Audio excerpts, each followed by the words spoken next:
വിശുദ്ധ മത്തായിയുടെ സുവിശേഷത്തിലെ 17-ാം അധ്യായത്തിൽ 24 മുതലുള്ള തിരുവചനങ്ങളാണ്. ഈശോ ഒരു രാജാവിൻ്റെ മകനാണ്, മറ്റൊരു രാജ്യത്തിൻ്റെ ആളാണ്, ഈ ലോകരാജ്യത്തിൻ്റെ ആളല്ല. എന്നിട്ടും ഈശോ യഹൂദ മതസമുദായത്തിലുണ്ടായിരുന്ന ഒരു നടപടിക്രമത്തെ ഈശോ സ്വീകരിക്കുകയും അനുസരിക്കുകയും ചെയ്തതായിട്ട് നമ്മൾ കാണുകയാണ്.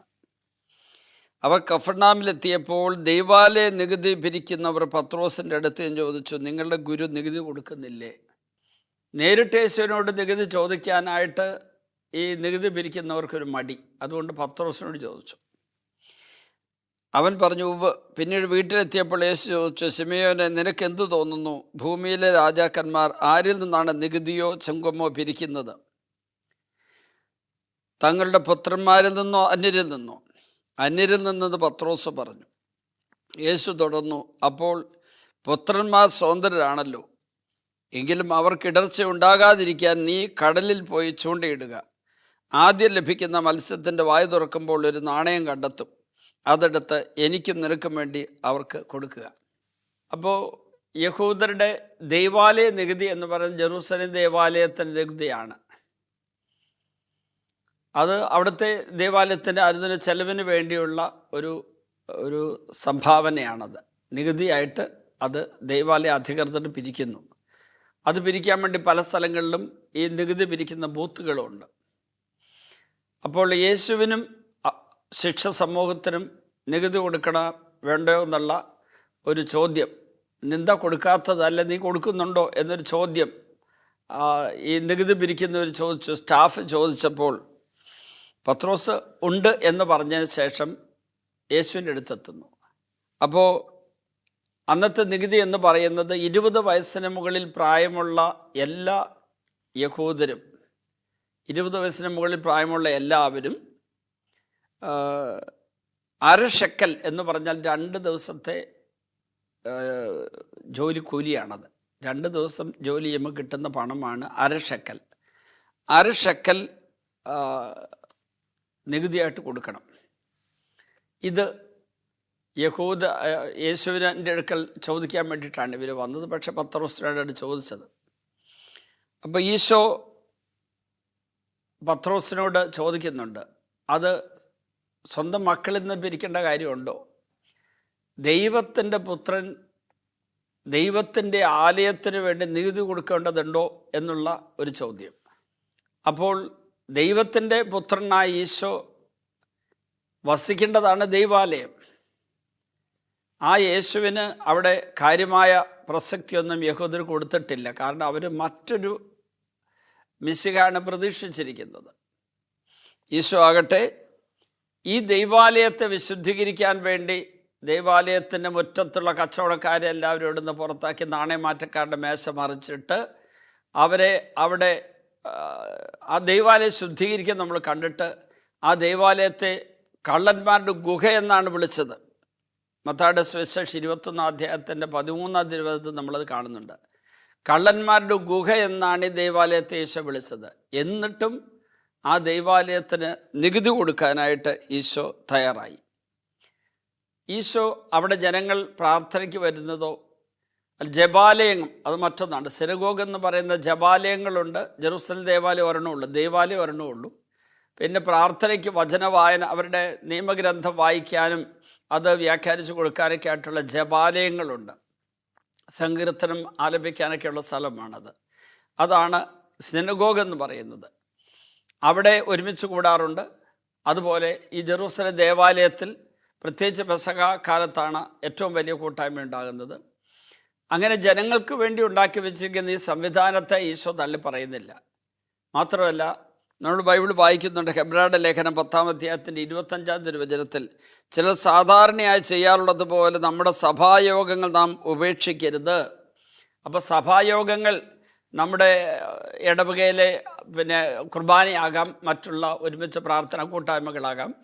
അത് അവിടെയുള്ള എന്തെങ്കിലും അധികൃതരുടെയോ അല്ലെങ്കിൽ അച്ഛന്മാരുടെയോ അല്ലെങ്കിൽ മെത്രാന്മാരുടെ എന്തെങ്കിലും തെറ്റുകളുടെ പേരും പറഞ്ഞ് അത് ഉപേക്ഷിക്കുന്ന സ്വഭാവമുള്ളവർക്കൊരു സന്ദേശമാണ്. പതിവ് ചിലർക്ക് ചെയ്യുന്നത് പോലെ സഭായോഗങ്ങൾ നമ്മൾ ഉപേക്ഷിക്കരുതെന്ന് ഇവിടെ ഈ വചനത്തിൽ പറഞ്ഞിരിക്കുന്നത്. ഈശോ തന്നെ ആ ദേവാലയത്തിൽ വചനം വ്യാഖ്യാനിച്ച് കൊടുത്തിട്ടുണ്ട്. അവിടെ ഈശോ പലവണ്ണം പ്രവേശിച്ചിട്ടുണ്ട്. അതൊക്കെ ഈശോയ്ക്ക് സ്വീകാര്യമാണ്. പക്ഷേ മഹാനായ ഹെറോദോസ് രാജാവ് പണി കഴിപ്പിച്ച, അതായത് BC 19 ആരംഭിച്ച് AD 27 46 സംവത്സരം കൊണ്ട് മഹാനായ ഹെറോദോസ് രാജാവ് പുതുക്കി പണിത ജെറൂസലം ദേവാലയം അന്നത് ലോകാത്ഭുതങ്ങളിൽ ഒന്നായിരുന്നു. അത്ര മഹത്തായ ഒരു സൃഷ്ടിയായിരുന്നു. ആ ദൈവാലയത്തിൻ്റെ ചെലവിലേക്കായിട്ടാണ് ഈ നികുതി പിരിക്കുന്നത്. അപ്പോൾ ആ നികുതി കൊടുക്കേണ്ടതുണ്ടോ എന്ന് പത്രോസിനോട് ചോദിച്ചിട്ട് ഈശോ തന്നെ പറയുകയാണ്, ചൂണ്ടയിട്ട് മീൻ്റെ വായിൽ നിന്ന് കിട്ടുന്ന നാണയം എടുത്ത് കൊടുത്തേക്കാൻ പറഞ്ഞു. അവിടെ അതിസ്വാഭാവികമായ ഒരു സംഭവമാണ് സംഭവിക്കുക. നാച്ചുറൽ അല്ല, സ്വാഭാവികമല്ല. യേശു ഒരു സ്വാഭാവിക തലത്തിൽ അല്ലെങ്കിൽ മാനുഷിക തലത്തിൽ മാത്രമല്ല അവിടെ ആയിരിക്കുന്നത്. അതുകൊണ്ട് തന്നെ ഈശോ നികുതി കൊടുക്കുന്നതും അതിസ്വാഭാവികമായൊരു ക്രമത്തിലാണ്. ഈശോ അവിടെ ഒരു ഇടർച്ച കൊടുക്കാതിരിക്കാൻ വേണ്ടി അത് ചെയ്തത്.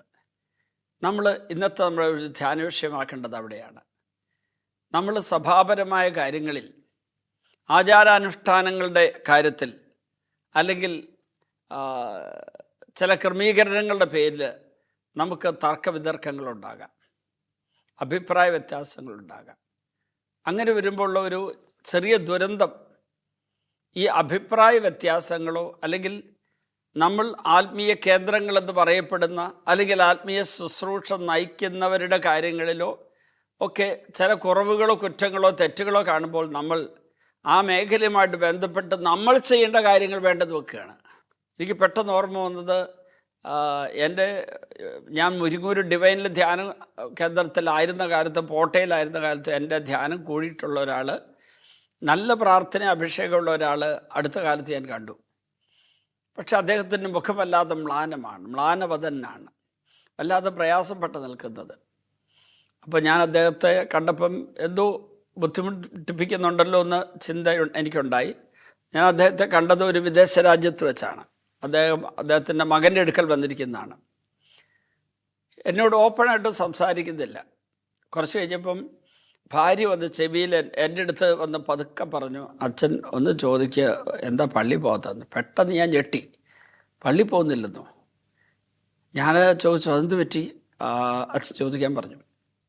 ഞാൻ ഉടനെ ചോദിച്ചു, ഇവിടെ പള്ളിക്ക് അടുത്തുണ്ടോ? അപ്പം പറഞ്ഞു, പള്ളി അടുത്തുണ്ടോ എന്ന് എനിക്ക് വലിയ നിശ്ചയമില്ല, ഞാൻ പള്ളി പോകാറില്ലെന്ന് പറഞ്ഞു. അപ്പം ഞാൻ ചോദിച്ചപ്പോൾ ചില പ്രത്യേക കാരണങ്ങളാൽ സഭാ നേതൃത്വത്തിൽ നിന്നുണ്ടാകുന്ന ചില കാര്യങ്ങൾ, ആചാരാനുഷ്ഠാനങ്ങളുമായിട്ട് ബന്ധപ്പെട്ട്, ലിറ്റർജിയായിട്ട് ബന്ധപ്പെട്ടുണ്ടാകുന്ന തർക്കം, അതിൻ്റെയൊക്കെ പേരിൽ കഴിഞ്ഞ ഒരു വർഷത്തിലധികമായി അദ്ദേഹം പള്ളി കയറാറില്ല. ഒന്നല്ല, ഒന്ന് കൂടുതലായി, 1-2 വർഷമെന്ന് എനിക്ക് തോന്നുന്നു. അദ്ദേഹം പള്ളി കയറാറില്ല, കുമ്പസാരിക്കാറില്ല, അതുപോലെ കുർബാനയിൽ പങ്കെടുക്കാറില്ല, കുർബാന സ്വീകരിക്കാറില്ല. അപ്പോൾ ഞാൻ ചോദിച്ചു, അപ്പോൾ കൊച്ചിൻ്റെ ആദ്യ കുർബാന സ്വീകരണത്തിന് കുർബാന സ്വീകരിച്ചില്ലേ? അപ്പോഴാണ് പറഞ്ഞത്, മകൻ്റെ കൊച്ചിൻ്റെ ആദ്യ കുർബാന സ്വീകരണത്തിന് ഇദ്ദേഹം പള്ളിയിൽ പോയി അവിടെ ചെന്നിട്ട് അവിടെ ഒരു ബെഞ്ചിലിരുന്നു, അല്ല ഒരു കസേരയിൽ ഇരുന്നു, അദ്ദേഹം എല്ലാം പങ്കെടുത്തില്ല. അപ്പം ഞാൻ ചോദിച്ചു, ആരോടാണ് ഈ വാശി കാണിക്കുന്നത്? അച്ഛന്മാർക്കോ മെത്രാന്മാർക്കോ എന്തെങ്കിലും തെറ്റുപറ്റിയെന്നതിൻ്റെ പേരിൽ യേശുവുമായിട്ടുള്ള നമ്മുടെ ബന്ധം നമ്മളെന്തിനാണ് തകർക്കുന്നത്? ഇദ്ദേഹം വിധിക്കുന്നു, അച്ഛന്മാർക്ക് തെറ്റുണ്ട്, മെത്രാന്മാർക്ക് തെറ്റുണ്ട്, പല കാരണങ്ങൾ, ഞാനതിലേക്ക് പ്രവേശിക്കുന്നില്ല.